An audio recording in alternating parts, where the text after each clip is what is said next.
In this video, we're weathering the classic Swiss Crocodile to enhance detail and realism.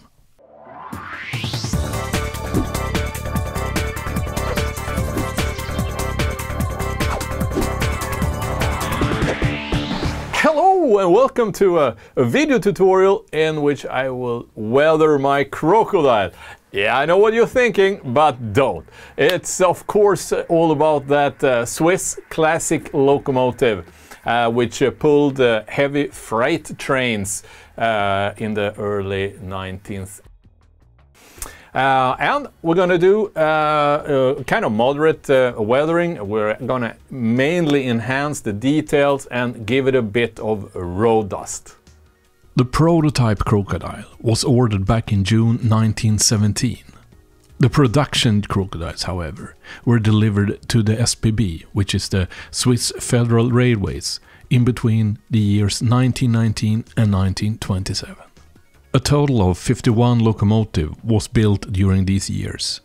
The locomotive was developed for pulling heavy goods trains on the steep tracks of Gotthardbahn from Lucerne to Chisasso, including the Gotthard Tunnel.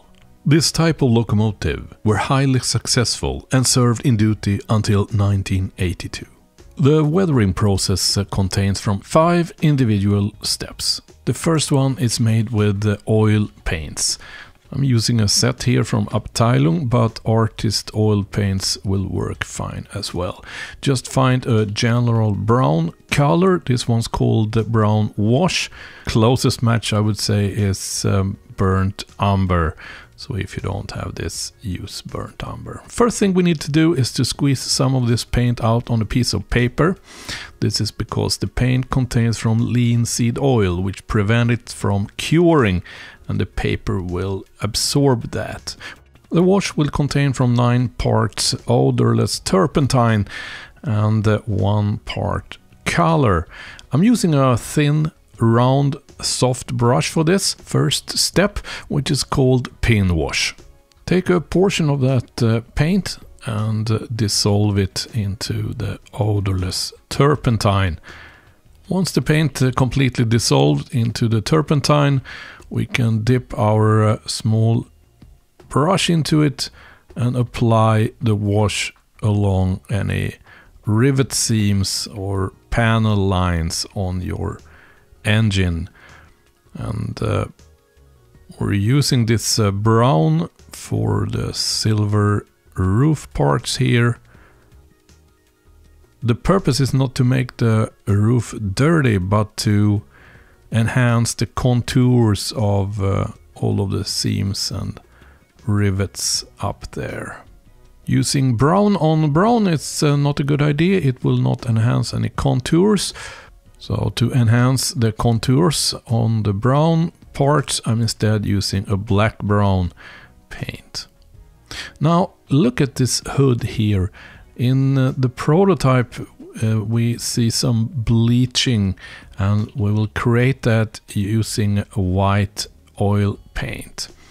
So I'm putting a dot of white oil paint, and then I'm using a flat brush, which I'm dipping first in the odorless turpentine and then let it float over the entire surface like this. Excess paint can be removed using a cotton swab. This can be manipulated for a long while since the oil paint does not cure until like the day after.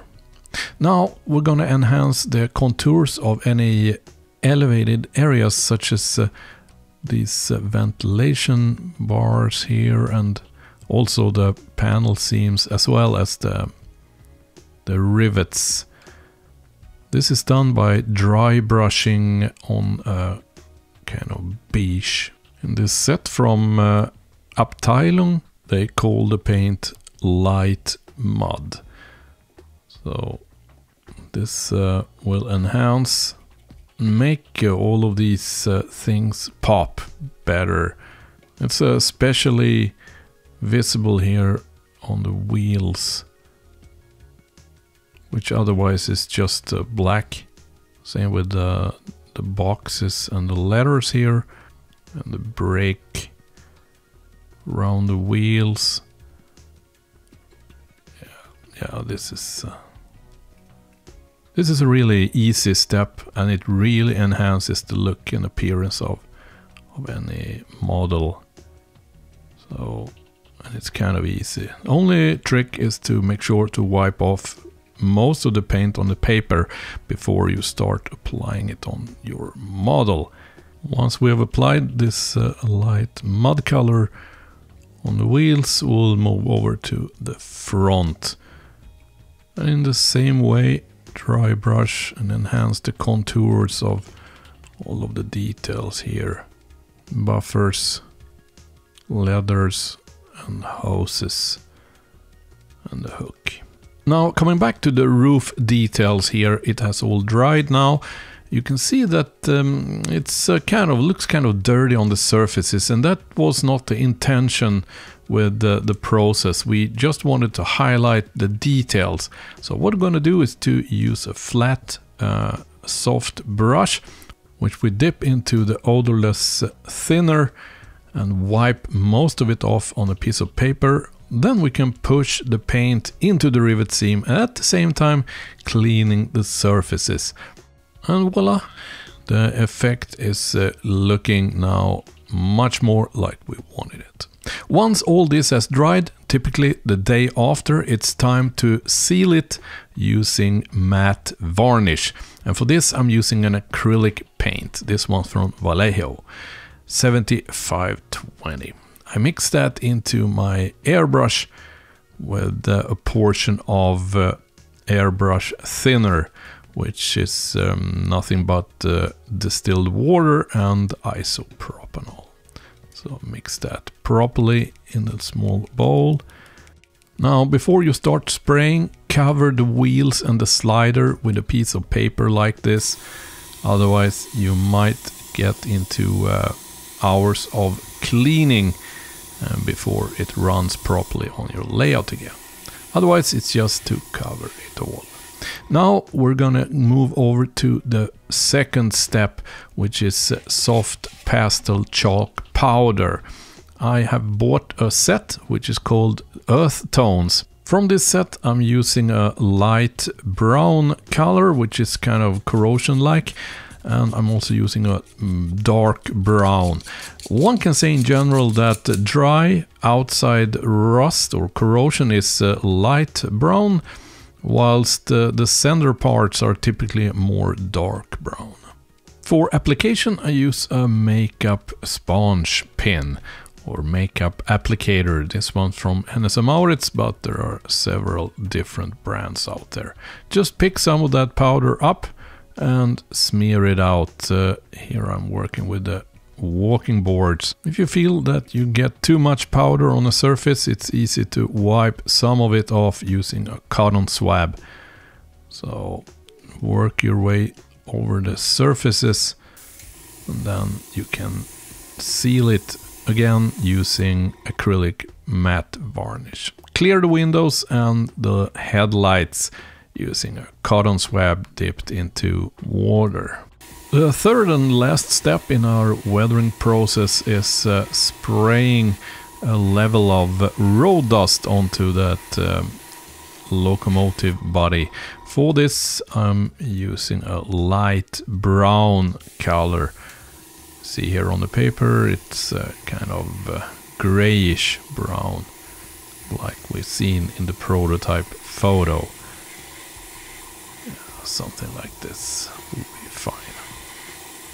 Yeah, I think we're done. So this is what our crocodile looks like after weathering. So you see there's a level of road dust just like in the prototype picture. We have enhanced the contours around the ventilation bars and also along the wheels and the details up in front. So now it's looks much better. And here it comes on the main, pulling some cars.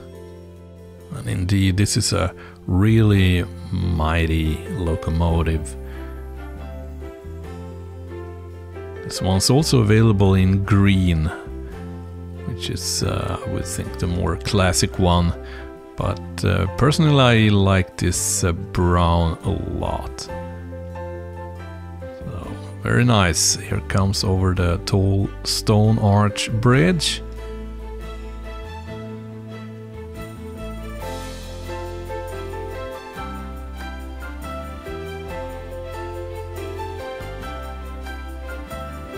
Where it exits to the north.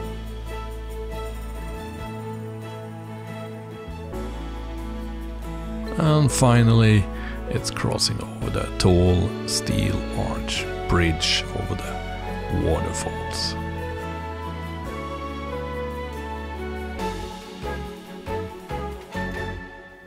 All right, so not that bad. I think this 5-step method is very valid for most engines or locomotives, new or old. The only thing you need to be aware of is to change colors a bit.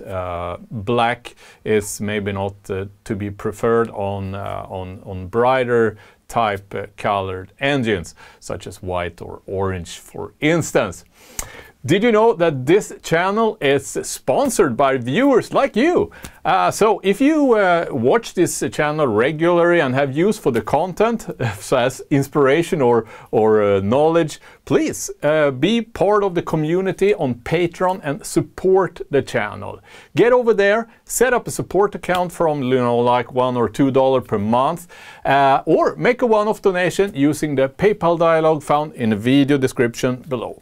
If you have any questions about the materials or methods used in this video, please post them in the comment field below and I'll try to respond to that as soon as possible. And don't forget to subscribe and enable that little bell and you will get a notification once the next video gets published. Until that happens, see you.